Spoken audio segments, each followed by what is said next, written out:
Policymakers learn new things every day without even knowing that they're learning. However, could targeted policy learning be facilitated in an effort to make better and more effective policies? How does such targeted learning take place and with whom? What are the benefits and the pitfalls of policy learning? And how can different policy learning cultures be successfully navigated? Today, we will discuss these questions with Imme Scholz, Deputy Chairwoman of the German Council for Sustainable Development and Deputy Director of the German Development Institute. She deals with key questions in the area of development policy and the transformation of international cooperation patterns between the global north and the global south. Imme Scholz is honorary professor at the Hochschule Bonn at the Center for Ethics and Responsibility and recently published several contributions on the 2030 agenda. Imme Scholz, thank you very much for taking the time for this interview today. It's my pleasure. Let's start with a very easy question. What is policy learning and how does it work? I think there are several types of policy learning. One, I would say, is how politicians or policymakers learn about how to engage in change and in new policy approaches. So, and their evaluation measure is, do I get more votes or do I get less votes? Yeah.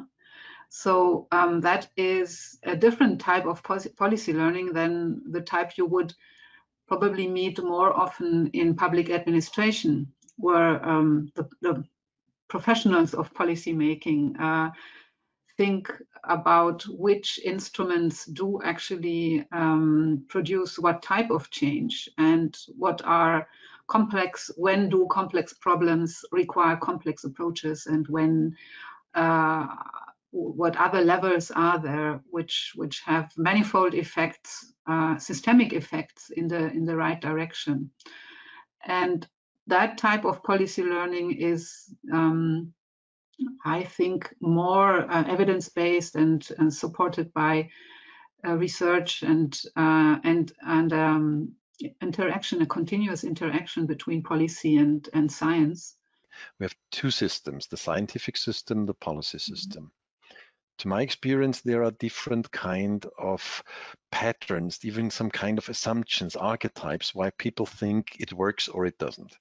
So to my experience, there is one picture saying there is knowledge on one side, there's a wall, and there is knowledge on the other side. And the problem is just to get the knowledge packages over the wall.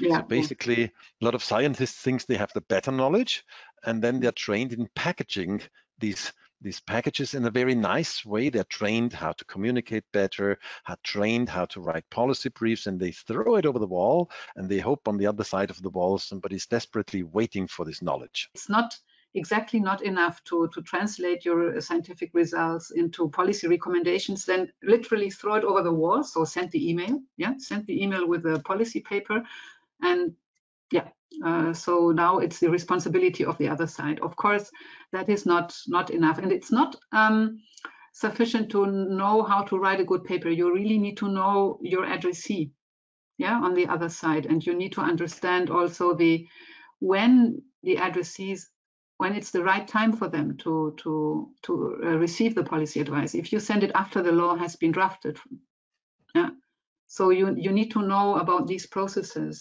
as well. So a close interaction between researchers and public administrators is a precondition in a way to be able to have a good communication. It does not diminish the independence of the researcher, and in that sense, obviously, it is not a bilateral way from knowledge to implementation. Of course, it needs to be interactive.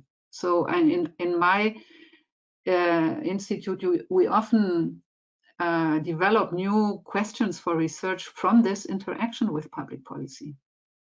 Because then you understand what the policymaker or the public administrator needs to know. You, as a scientist, you wouldn't know the knowledge. You cannot. You measure the knowledge gaps from the literature, but the policymaker or the public administrator measures the knowledge gap from other types of questions he's asking. Yeah, so I don't see only one side having questions. I think in the ideal world, it's both sides having questions, because if you as a researcher want to understand how public policies are designed and made and implemented, then you have a lot of questions to the policymaker and to the public administration. It's not that you sit there in your wisdom and answer questions. Now, policymakers do have questions, but often they also need this interaction to understand why questions are very difficult to define. Yeah.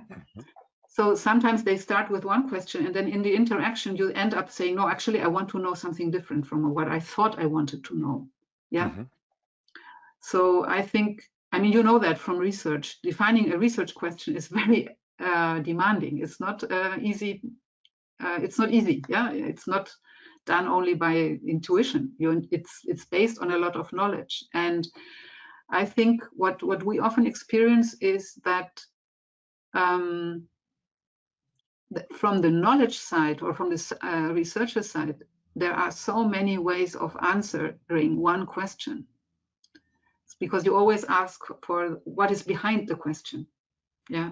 So in that sense, I think it's not an easy questions on one side, answers on the others. It's really an interactive, the interactive situation is the most important one for making it productive. So how can policymakers deal with the diversity of scientific opinions in schools? Nobody has full knowledge. Yeah. So it's you have secured knowledge, and if you want to have very, very, very safe knowledge, then you define a very small empirical case. Yeah. And so I think it is important that policymakers understand how the generation of scientific knowledge, what kind of procedures and assumptions it has to follow. And what I think is very basic is that scientific knowledge does not liberate policymakers from making decisions. Yeah, so you as a scientist, what you do is you analyze a certain problem and you draw conclusions from the analysis you have made for political options, for decision options. But which option to choose, it has consequences you never fully know.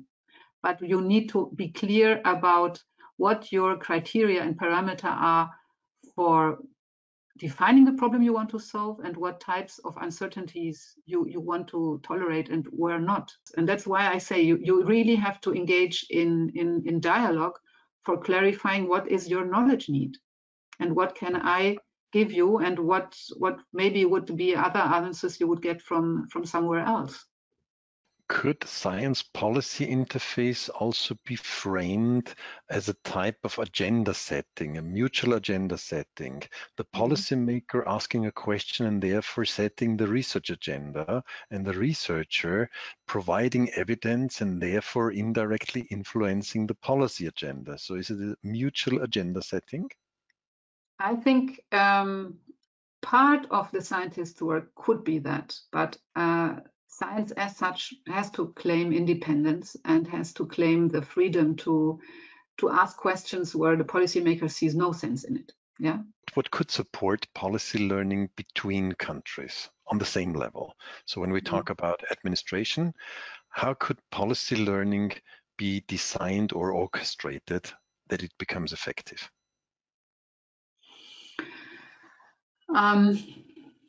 Well, first you have to ask, why are you motivated to engage in policy learning across countries? Yeah. So in general, it motivates that you have a common agenda, or you even have a political agreement or a law which binds you together. Yeah. Like in the case of the European Green Deal, for example. Effective policy learning needs a good knowledge base.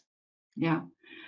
And it needs and that means good data, relevant data over longer time periods, data that help you to also make exploratory exercises, and data in terms of policy evaluation, so impacts of policies. Yeah. And that requires, in the ideal case, that policies are designed for achieving specific objectives, and that there is measured whether these objectives are reached. Yes, and evaluation, impact analysis, evaluation analysis, also for non-intended effects these policies may engender. So that is one part, and the other part is to be able to communicate across epistemic borders. What kind of role do facilitators, think tanks, intermediary organizations play in cross-country policy learning? And we are part of at least 2 or 3. Yeah, I could use 3 networks of think tanks, which have different strengths and weaknesses. There is this. We have this European think tank group on sustainable on development policy. Actually, I think we called it. And that brings together think tanks from the UK, from Germany, France, Spain, Italy, and the Netherlands, and we have a focus on the EU.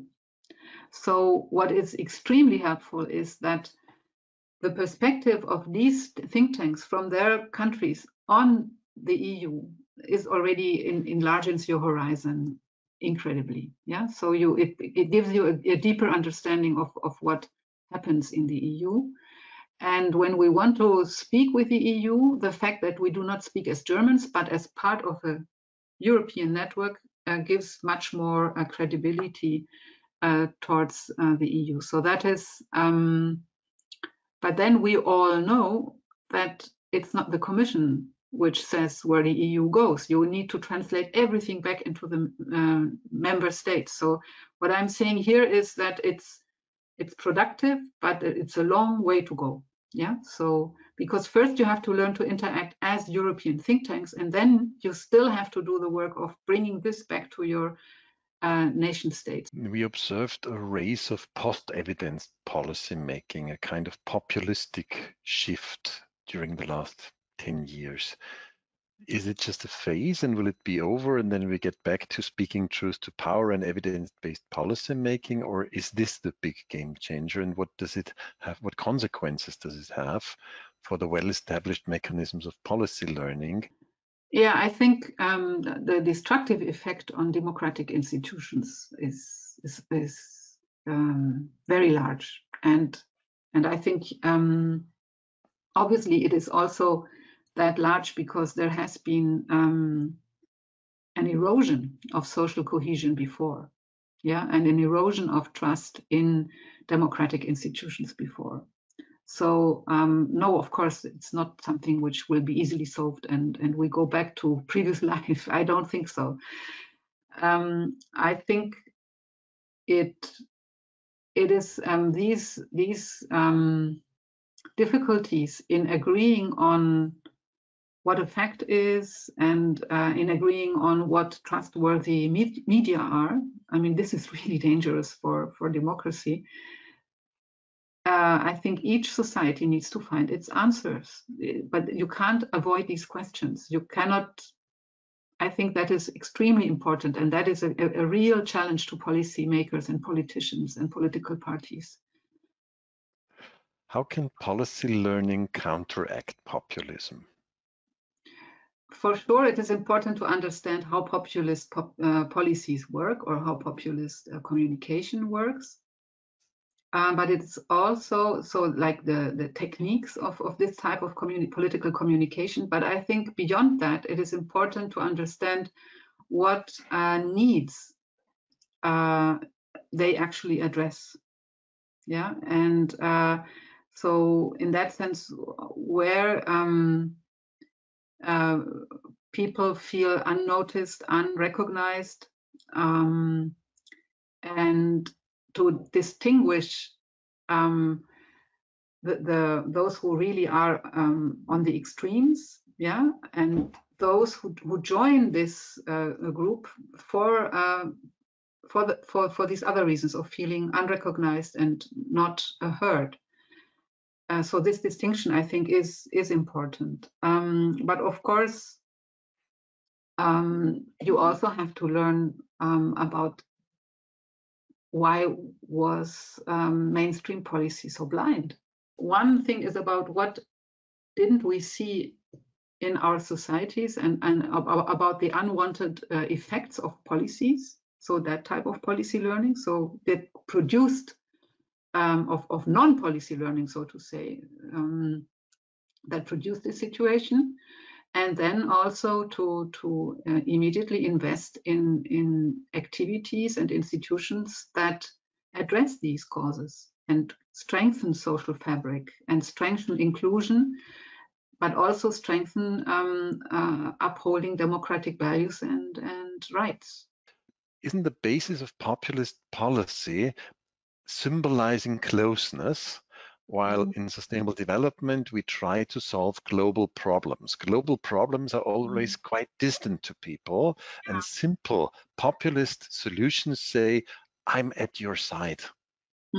Yeah, well, I think populist policies, they claim to be on the side of people, but they have a very restricted definition of who the people are they want to side. Yeah, so but that is part of the reaction to what they then call elites and people who are far away and who do not think of Joe in the street. No, it's Joe in the street, not Mary.